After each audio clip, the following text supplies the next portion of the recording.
Hello guys, magandang gabi. Dito na si Ken, anak ni Kuya Joe. Kuya Joe yung kaibigang channel niya. Dito po. Yung idol ko, anak niya kasama kay Hani. Dalawa sila gin kasama ko dito para kain na sila. Kaso dito hanap namin sa Tanay na yung McDo, Jollibee, malayo pa dito. Ngayon dito, pagkarenderya na lang kain kami. Mabait naman. Kasi kung si Bobby may-ari ng QC, si Annie may-ari ng Tanay. Parehas lang dalaga, masaya na talaga ito. Sige, go. Panin para kain na dito. Ito na guys, puntahan namin sa tindahan. Sige na, saan tindahan? Ito na to.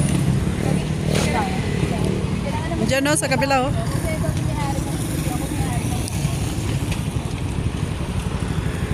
Ito na guys, dalawa sila.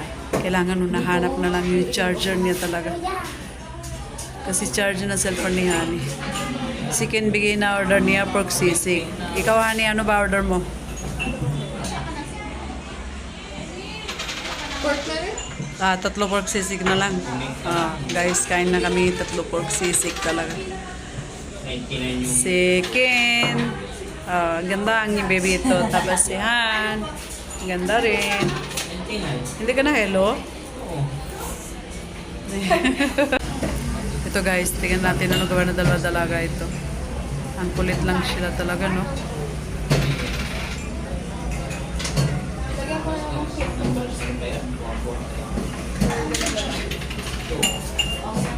Oh, wow, sweet naman.